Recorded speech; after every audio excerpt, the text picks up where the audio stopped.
आधुनिक जिंदगी जीते आज के हम इंसान दुनिया की सबसे समझदार प्रजाति माने जाते हैं, जिसने पूरी दुनिया पर अपना राज कर रखा है। जी हाँ, ये वो दौर है जिसमें हम इंसानों के दिमाग और टेक्नोलॉजी के आगे दुनिया की कोई भी ताकत नहीं टिक सकती है। और दोस्तों, यहाँ पर हम बात कर रहे हैं अपनी दुनिया की।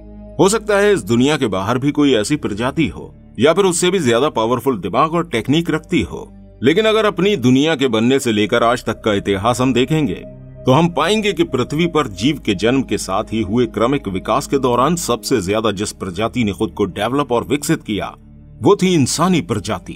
हालांकि इससे पहले डायनासोर युग में एक ऐसा समय भी आया था जब पूरी दुनिया पर डायनासोर का ही राज था, लेकिन वक्त के साथ सत्ताधारी पक्ष का बदलना तय होता है। जिस तरह 160 मिलियन सालों तक पृथ्वी पर राज करने के बाद डायनासोर की प्रजाति अपने विलुप्त होने की कगार पर पहुंच चुकी थी और ये सत्ता बदलकर मैमल्स के हाथों में आ चुकी थी। उस समय हमारी दुनिया पर मैमल्स का भी राज हुआ करता था, लेकिन सत्ता परिवर्तन के साथ ही वो दौर चला गया जब दुनिया पर मैमल्स राज कर रहे थे। इंसान की प्रजाति के अस्तित्व में आते ही वो दौर शुरू हुआ जब पूरी दुनिया पर इंसान का राज करना तय हो गया था।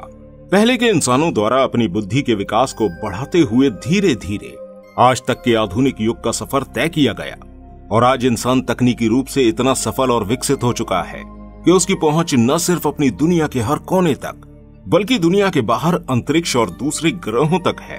वह प्रकृति के हर रहस्य जैसे सौर मंडल, अंतरिक्ष, समुद्र में छुपे रहस्य को एक एक करके खोल रहा है। इंसानों के तकनीकी और बौद्धिक रूप से विकसित जनरेशन को देखकर कभी कभी लगभग सभी के दिल में ये सवाल जरूर उठता होगा, क्या हम शुरू से ही इतने ही विकसित और एडवांस थे? और अगर नहीं थे तो आखिर हम इस स्तर तक कैसे पहुंच गए? क्या हमारे पूर्वज भी हमारी तरह ही सोच रखते थे? दोस्तों, आज की हमारी ये वीडियो इंसान के एक साधारण जीव से आज तक के technically advance civilize human species तक के सफर को आपको दिखाएगी कि किस तरह से पृथ्वी के अनुकूल होते वातावरण में जन्मी एक साधारण सी वानर प्रजाति प्रकृति द्वारा किए गए एवोल्यूशन और जैविक विकास के फलस्वरूप आज के आधुनिक मानव में तब्दील हो गई। दोस्तों, ये बात तो तय है कि हम इंसान इस धरती पर शुरू से मौजूद नहीं थे, क्योंकि हमसे पहले भी यहाँ डायनासोर और मैमल्स की प्रजातियों ने धरती पर अपना अपना एक टाइम पीरियड बिताया है। और अगर हम इंसान उस समय उपस्थित होते भी तो महाप्रलय के टाइम पर डायनासोर और मैमल्स की तरह हमारी प्रजाति भी नष्ट हो चुकी होती। इससे एक बात तो क्लियर हो जाती है कि हम इंसान धरती पर डायनासोर के युग के बाद ही अस्तित्व में आए थे। इसके साथ ही आज के समय में पाए जाने वाले जीवों की हर प्रजाति पुराने समय के पाए जाने वाले जीवों के इवॉल्व होने के बाद ही अस्तित्व में आई है। इसी से हम अंदाजा लगा सकते हैं कि हम इंसान भी किसी प्रजाति के इवॉल्व रूप में ही अस्तित्व में आए होंगे। धरती के अपने अस्तित्व में आने के बाद सबसे पहले जीव उत्पत्ति पानी में माइक्रो ऑर्गेनिज्म सेल के रूप में हुई थी, जिन्हें हम सादा आंखों से नहीं देख सकते थे, जो कई सालों के बदलाव के बाद बहुकोशिकीय जीव में परिवर्तित हो गए थे, जिनसे कई कॉम्प्लेक्स सेल का निर्माण होने के साथ ही ये आकार में बड़े होने लगे थे और अब पानी को छोड़कर जमीन की ओर बाहर जाने लगे थे। वह जीव जो पानी में ही रह गए थे जलीय जीव कहलाए और जो रेंग कर बाहर की ओर आ गए वह सरीसर्प वर्ग के अंतर्गत चले गए। सरीसर्प वर्ग के इन जीवों में होने वाले एवोल्यूशन के दौरान ही आकार में बड़े हो जाने वाले जीव डायनासोर के रूप में जाने गए। ये डायनासोर 1.6 बिलियन सालों तक धरती पर सबसे ज्यादा ताकतवर प्रजाति के रूप में रहते रहे। आज से लगभग 6.5 करोड़ साल पहले 10 किलोमीटर व्यास के एस्ट्रॉइड की टक्कर से पृथ्वी का वातावरण पूरी तरह से नष्ट हो चुका था। चारों ओर फैली जहरीली गैसें और हाई टेम्परेचर ने डायनासोर जैसी विशालकाय प्रजाति को अपनी चपेट में ले लिया था। 90% डायनासोर की प्रजाति इस महाप्रलय के दौरान ही खत्म हो गई थी। बची हुई 10% आबादी महाप्रलय के बाद आने वाले परिणामों के फलस्वरूप धीरे धीरे विलुप्त हो गई। इस समय धरती का माहौल किसी भी जीव के लिए अनुकूल नहीं था, यानी कि जीवित रहने योग्य नहीं था। एस्ट्रॉइड की टक्कर के दौरान पृथ्वी के समुद्र में बड़ी बड़ी लहरों ने बहुत बड़े भूभाग पर महासागरों का कब्जा कर दिया था। साथ ही एस्ट्रॉइड की टक्कर से ठंडे हो चुके ज्वालामुखी दोबारा से एक्टिव हो चुके थे। धरती के बढ़ते हुए टेम्परेचर ने पेड़ पौधों को भी जला दिया था। इस टक्कर से धरती पर आए भूकंपों ने धरती की भूमि को अस्त व्यस्त कर दिया। अब ऐसे खराब माहौल में हमारी पृथ्वी पर मौजूद फ्लोरा यानी कि उस समय की महत्वपूर्ण वनस्पति और फोना यानी कि जीव जंतु सभी कुछ उस एस्ट्रॉइड से धरती से छीन लिया गया। ऐसे में डायनासोर के समय में ही मौजूद मैमल्स यानी कि स्तनधारी वर्ग के छोटे छोटे जीव अस्तित्व में आना शुरू हो गए थे। इस प्रलय के 10 मिलियन साल बाद इन्हीं मैमल्स की 15 से 30 प्रजातियां इवॉल्व होकर धरती पर रहने लगीं, जिनमें से एक थी प्राइमेट, जो बंदर से मिलती जुलती ही प्रजाति थी। इसके साथ ही एवोल्यूशन के दौरान कुछ एप्स अस्तित्व में आए। ये देखने में तो बंदरों की तरह थे, लेकिन इनके गुण इंसानों से काफी मेल खाते थे।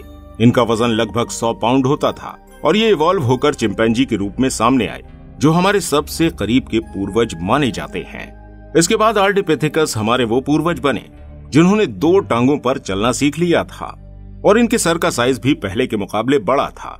इसके बाद आज से लगभग 4 मिलियन वर्ष पहले ऑस्ट्रेलोपिथेक्स इवॉल्व होने के बाद अस्तित्व में आ गए थे और ये इंसानी गुणों से अधिक नजदीक थे। इनके पैर सामने की तरफ इंसानों की तरह ही थे और साथ ही साथ मजबूत भी थे, जिनसे ये इंसानों की तरह आराम से चल सकते थे। इनके द्वारा अपने हाथों का इस्तेमाल भी पत्थर को पकड़ने और उससे हथियार बनाने के लिए किया जाने लगा था, लेकिन फिर भी इनके हाव भाव अभी भी एप्स से मिलते थे। आगे जाकर ये स्पीशीज भी 2 भागों में बढ़ गई थी। इनमें पहले वो थे जिनके जबड़े आकार में बड़े होते थे, वहीं दूसरी स्पीशीज की खासियत ये थी कि उनका ब्रेन आकार में बड़ा हो गया था। इन दोनों में से बड़े ब्रेन वाली स्पीशीज आगे जाकर एवोल्यूशन के दौरान होमो नाम की नस्ल में तब्दील हो गई, जो एक जीन्स थी। यहाँ जीन्स से मतलब है प्रजातियों का वो समूह जो आपस में कई गुणों की वजह से मिलता जुलता हो। और लैटिन भाषा में होमो शब्द का अर्थ है मैन यानी आदमी। असल में देखा जाए तो इंसान के अस्तित्व में आने की असली शुरुआत इसी प्रजाति से हुई थी।